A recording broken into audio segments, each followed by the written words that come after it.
He's in that kind of a mood. Good morning, everybody. How are you all? Morning from sunny France. Joy Manning is having the morning in bed. It's a sunny morning, but it's going to rain this afternoon, I believe is what you said, Joy, just over on Instagram. If you've just come over from Instagram for the first time, welcome to our channel.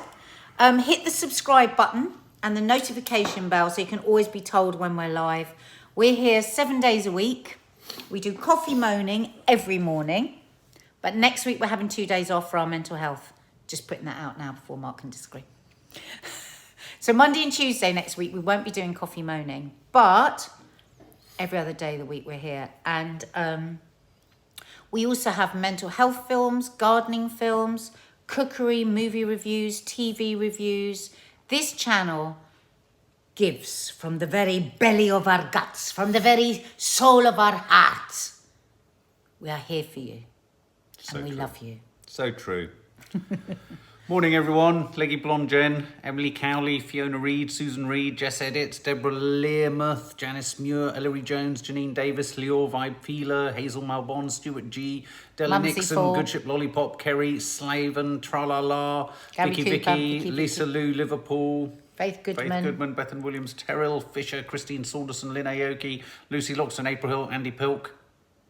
Ta-da! Welcome to you all. Boom, boom, shaka, Boom, shaka, boom. boom. So what we do here, in case you're new as well to this, is that we usually have a little bit of a warm-up where we just have a bit of a catch-up, see how you are. We have a moan about how we're feeling. And then we, most days, hit the news stories, the top news stories. And I think what's really nice about the way we do the news here is we don't look for the shock horror. Because if you take, for example, at the moment, the situation with the Indian variant, you could be mistaken into thinking that it is absolutely raging and that no sanctions are going to be lifted. But I like to describe, we don't know yet. That's the point. I like to describe what we do as hijacking the sensationalist headlines and then unpacking them. I mean, and just because having a bit of a chat no, but about also, the news. but also sometimes there's truth in. I mean, it's not just a case of just going, oh, it's not a drama. You know, sometimes things are dramatic. Yesterday's coffee moaning was extremely dramatic.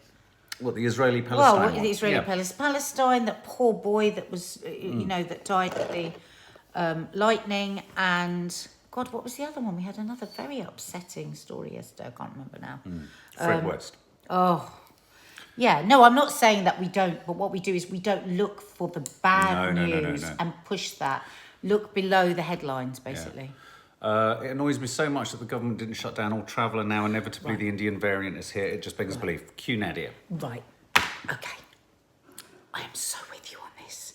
How long were we saying that? Everyone was saying it. Those of you who know me well know that I follow John Campbell and have done through the whole of the pandemic, thanks to Faith Goodman, who told me about him. And he is literally with his head in sand. This is not a dramatic man. This is a very even keel man. And it was only a couple of days ago that the WHO marked it as a variant of concern. He said, what else do they need? Just look at India. It's definitely a variant of concern.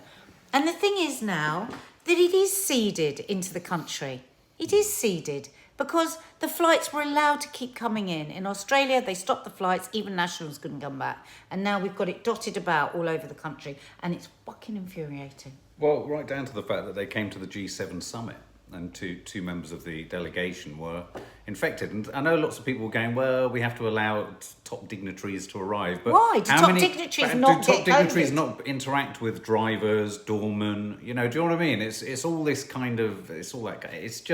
It's patently stupid and ridiculous. But Every one of our pets could have said to them, close the borders. But we are where we are. But what I would like to say about the Indian variant Wobbles, so, you know, an ex-SAGE or SAGE member has said that June the 21st could be pushed back. That's a very easy sentence to say. Yeah.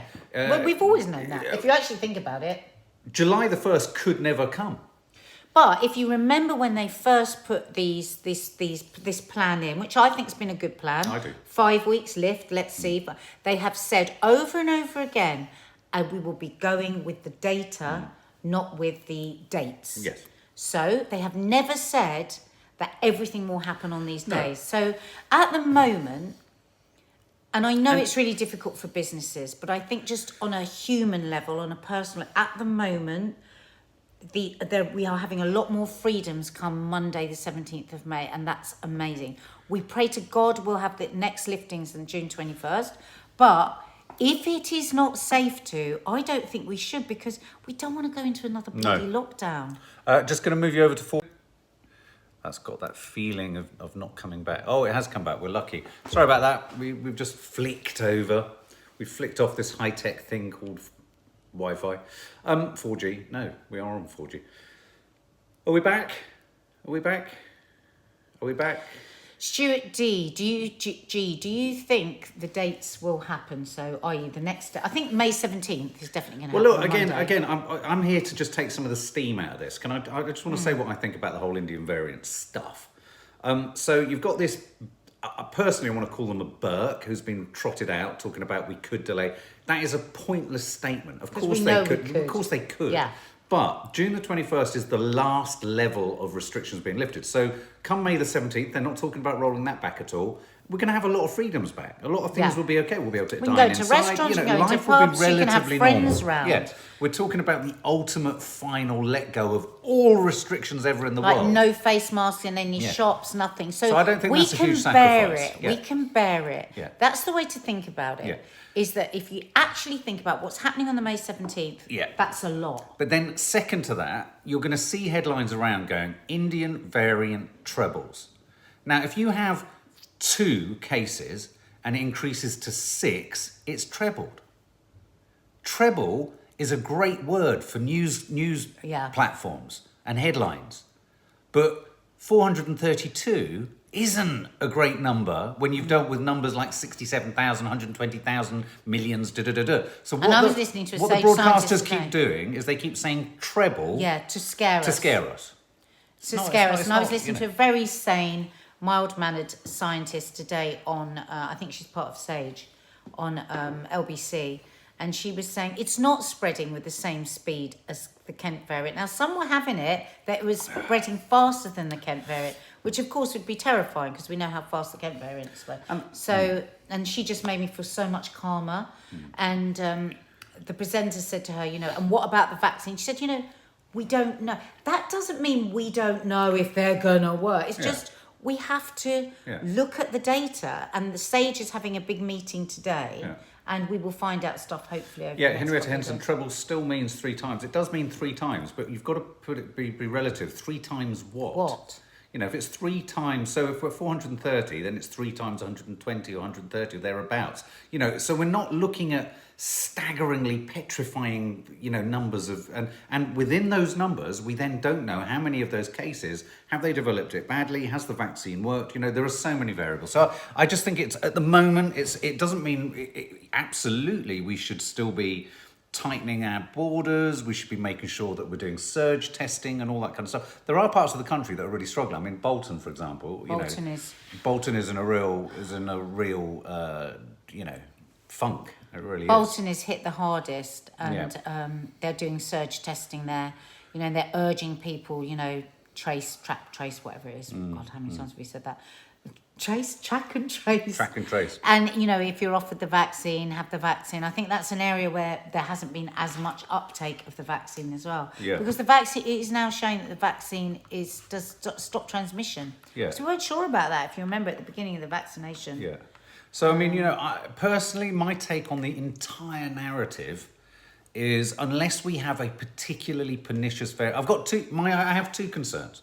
I only have 2 concerns in this whole thing, is if a particularly virulent variant comes from somewhere else that demonstrates a huge capacity to resist the fundamentals of our vaccine, because I think they can keep reprogramming the vaccines. That's 1.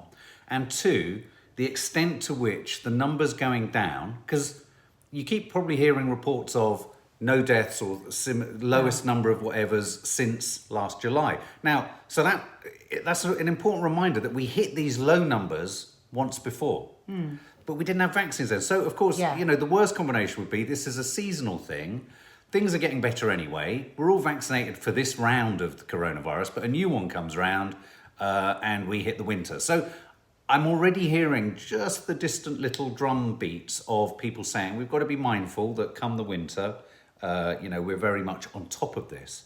And that again makes me wonder about the wisdom of not necessarily opening up. I think perhaps now we're in a situation where opening up corridors is, travel corridors is a sensible thing, because you have to bear in mind there is the tourist industry, there are these economies, there are people needing to work in these industries, and so I do wonder whether you could have corridors between sort of parts of Europe where robust vaccination has been successful, and where no international travel. I think airlines need to be more sort of strategic in the way in which they know where people have got connecting flights from and things like that. Yeah, Do you know what I mean? got to have, I don't know. It just For but all anyway. of those of you asking about Teddy, he is okay, but he has had a stroke, so it will take a bit of coming round, but yeah, today he's okay. Thank God. Jane Dolby, is this true or is this fake news? Dr. Fauci is about to be fired and arrested. What? Is that true? Where have you got that is from, that true? Jane? Is that? It could be, but I'd be fascinated to know. Seychelles, spreading back among vaccinated, but guess what? No deaths. But guess what?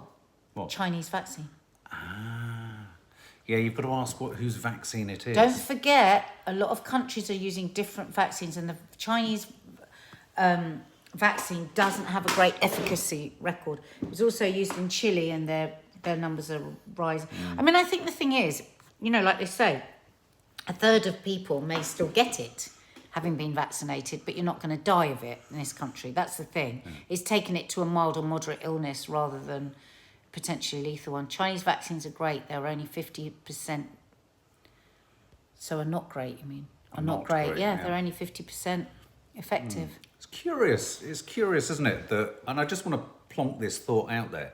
It's curious that the only economy in the world whose GDP has gone through the roof in this crisis is China's. I'd love to know what that's about. Just floating that thought out there.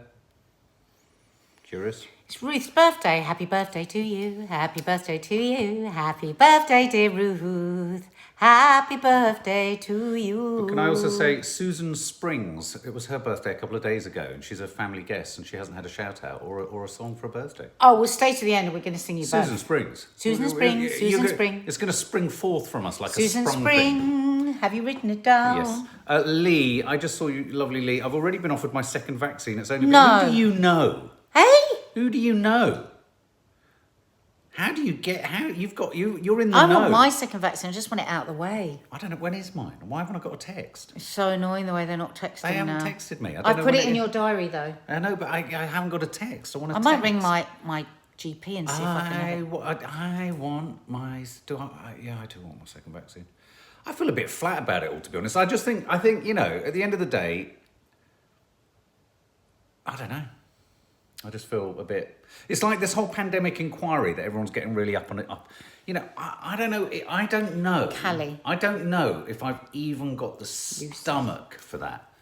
I don't even know if I've got the stomach for a pandemic inquiry. Though, of course, the problem for me with any inquiry, and we've been very critical of so many choices the government's made, is we can't go back and change anything, can we? I mean, I think we need to learn for future pandemics. No. You can't just skip over that. We need to learn. No. There are other pandemics around the corner. I'm not crossing over it. But do you think that we have the stomach for a pandemic inquiry? I mean, well, it's interesting. I was listening to LBC this morning, and I was very much of the school of thought at the beginning of the conversation. Not now. God, everybody's busy. The two things can happen at the same time. Because there is evidence that needs to be collated now. Things can get lost, things can get, and there was a big summit, wasn't there, about 5 years ago, about the imminent pandemic, and nowhere, anywhere in the world were people ready for it. And say one does come around the corner in 2 years, we need to think about actually, and as globally, we need to share what our experiences were and what the mistakes were and how we can. So I just think it has to run concurrently. Very sure. I think it would be more for the people who've lost loved ones. I absolutely understand that. Ursula Baptiste, accountability is important. Yeah. Helen Bridget may not have the stomach, but it's needed. Yeah, you're probably right. Jane Dolby, any inquiry will be a whitewash. Well, this was the other thing that we're talking about on the radio this morning. You know, because I always say, oh, every time I hear the word inquiry, my heart sinks. Because I think, oh, that's going to cost... That's going to cost millions. What's going to happen out of the end of it? You know, nothing ever seems to happen. There's no real. You never feel there's any culpability. And my God, this list of what all these inquiries have cost. Some of them 150 million quid. I mean, that's the other thing. How much is it going to cost? What do we really think we'll get at the end of it? And I think it's a very good point. For a lot of people, they need it as closure. Yeah. Somebody was saying on the radio this morning, interesting question is, okay, they opened up all those Nightingale hospitals, for instance, if we get another pandemic. That was a huge waste of money.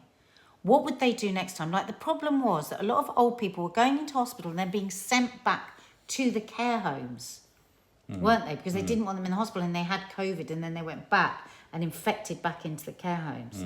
You know, why weren't the Nightingales and the empty hotels used as places where those people could go back that were still getting over COVID? Yeah. You know, so there's all that sort of thing that we can actually learn from. I don't think it should be too much about throwing darts, because where does that actually get us? But for the people that have lost people in the terrible circumstances, yes, an acknowledgement of that and an apology, but also valuable lessons so that the next time one comes, we're not all going, looking the other way with our thumbs in our mouths. But for example... without even aprons. But for example, one of the most... For me, when I think back over the year and I think of the most obvious mistakes that were made, one of them was obviously the closing of our borders. But they've still not learned that. No, they've still not learned that. But so what are we going to do? Say you didn't do it, and we won't change the fact that they didn't do it. And how do you hold them accountable for that? Exactly. Well, that's the other thing. For it to be effective. But the next one has to be surely allowing Christmas to happen. And then the surge in deaths that did come. I mean, I know a lot of people have said, well, if you'd allowed everyone to get together, they would, you know, if you'd have said don't have Christmas, everyone would have had Christmas. So yeah, I get that, but so people died because of that even if you save 10% of people by stipulating you can't have Christmas. So what are you going to do in that instance? How are you going to remunerate those people who've lost people at Christmas, who wouldn't have lost people perhaps in the new year after Christmas? I don't think you can. I mean, how do you quantify that? I don't think you can, but I think people have a human need to just have somebody say, we messed up and we're sorry. So it's the therapeutics and catharsis of hearing it. Yeah? But also, it's the lessons that we've learned so that we don't repeat. For instance, what would be your thing that makes you the most angry about what's happened? Now, we were all calling for lockdown right early on, weren't we? But I think that was okay because they were maybe going for herd immunity. There were lots of decisions that they had to make from lots of different scientists. But when they keep on repeating the same mistake with the South African variant, the Brazilian variant, and now the Indian variant, that's too many times of going, in a week and a half, you're then going to have to go into a quarantine hotel. When you look at countries like Australia, why don't they follow Australia that's managed to keep it out of their country?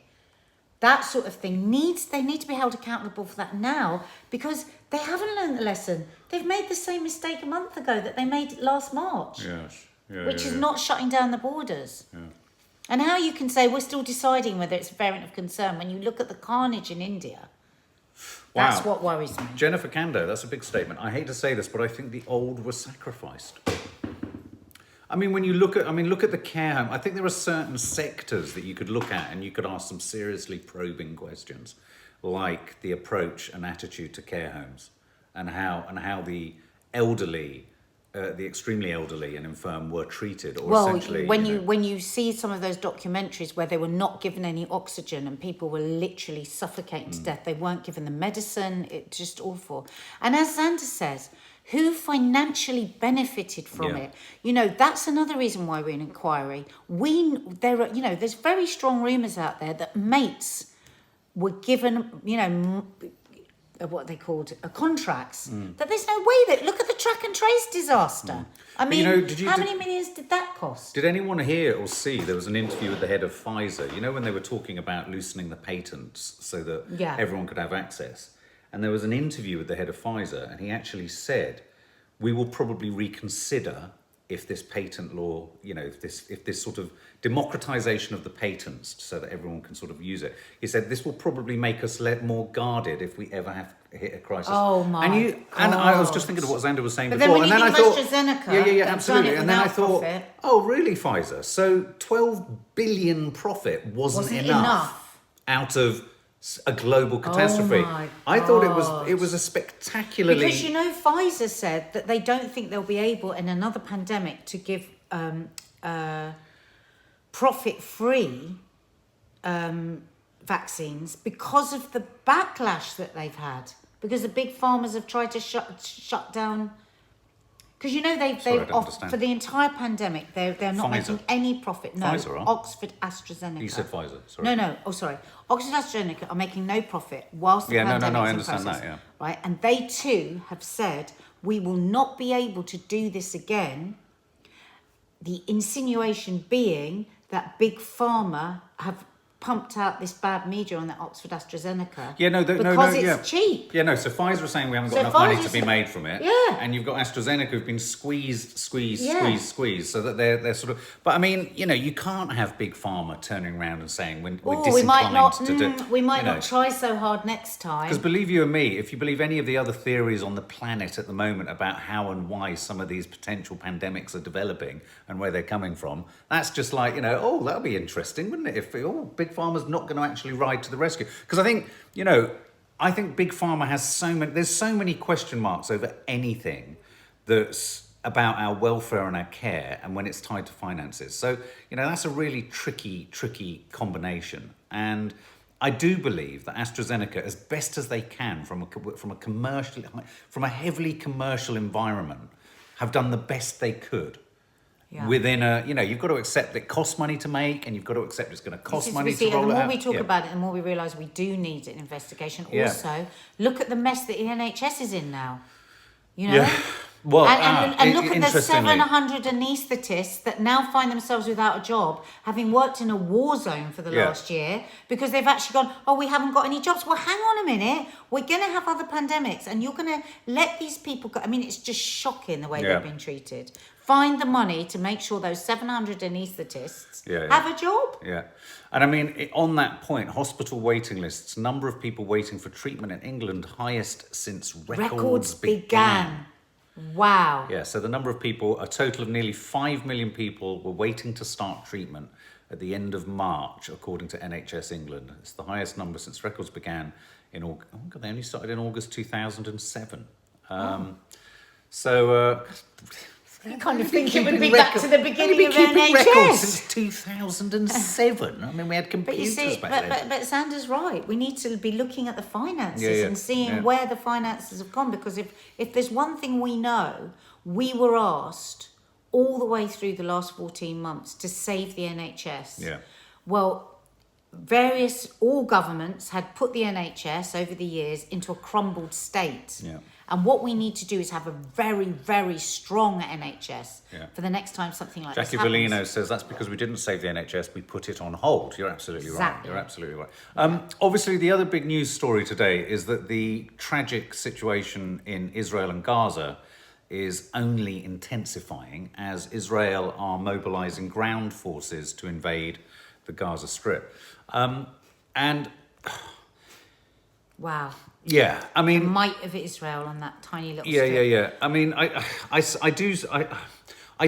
we talked about this a lot yesterday, and I do find it really difficult sometimes to draw a meaningful comparison between the might of these two countries. And whilst on the one hand, we said it yesterday, no rockets should be fired at Israel. There shouldn't be any attacks on Israel. There should be no questioning of Israeli, the sanctity of an Israeli state. There are many Israeli citizens frustrated with their government about the way in which they are squeezing this Palestinian community. But I said it yesterday, and I'll say it again. This isn't about the Israeli people at all. This is about the Israeli government and systemically about countless Israeli governments over time. I am going to put my cards on the table and say Israeli governments have a vested interest in there being this conflict. And I'll just leave it at that because, you know, there's provocation, and there's, you know, what is an appropriate response to an appropriate attack? I think there has to be a redrawing of what an appropriate response is. And at the moment, I think we're on the verge of an appropriate response yet again. I think, you know, we're calling for calm. I think everyone is calling for calm People on in both power. sides. This is fantastic for the gentleman in power who has so many dodgy things going on in Israel. You know, and the innocent people of Israel and the Arabs and the Israeli Jews are caught up in something. Yeah. And it's innocent people that are being terrorized. Yeah. And you know, people are being attacked in mosques. People are being attacked outside synagogues. You know, Jewish citizens are being beaten up. An Arab individual was being stoned in the street. I mean, and this is happening in Israel. So, you know, the Israeli Arab, you know, there's an idea, obviously someone used a beautiful phrase yesterday, that Israel should be the shield, not the sword. Somebody on here, one of our followers said. And I just think yet again, that, you know, and there's a danger that so many reasonable, rational, liberal-minded Israelis don't get heard in this crisis. There are countless critics of the Israeli approach to Palestine. Now, this is about finding a two-state solution. This is about finding the only way that a two-state solution. With freedoms, proper freedoms. Absolutely. And rather than mounting troops, I think it's a case to stop. Well, where's that and going to before end? sending the troops in, you say, right, let's talk, or we'll send the troops in. Maybe, you know, have some buffer zones. Don't just run at it. Say, right. But it's very handy for the boss, isn't it? Of course it is. It's very handy for the boss. Yeah. He's a dodgy. Anyway. So there you go. Because I will get too enraged. So anyway, so there you go. So obviously that is the main news today. You know, you're going to hear a lot of discussion about whether they're going to delay lockdown ending at the end of June. Don't forget, lockdown's kind of ended. We're talking about We're talking about the very finer details of whether we wear masks or can all lick each other's faces. You can almost get caught up with oh my God, what if we don't get the restrictions lifted in June? Now, if your business is dependent on it, that's a completely different thing. But as individuals, we can take it for a bit longer after what we've gone through, so just to ensure we're not going back to another lockdown. Absolutely. What could be worse than another lockdown? Please, God, no. Absolutely. We've got quite a few birthdays. Have we? We've got another one. Where? Haven't we? Lucy's daughter-in-law, Callie. There we go. And Susan Springs. So Lucy's daughter-in-law, Callie, happy birthday to you. Happy birthday to you. Happy birthday, dear Callie. Happy birthday to you. I think we should get a few more thumbs up, guys. This is terrible. What's 57? 57? Are you not having a good time with this? Come on. And Susan Springs, you need a birthday and a welcome. Do the welcome and then we'll do the birthday. Welcome, Susan Springs. Welcome, Susan Springs. Welcome, Susan Springs.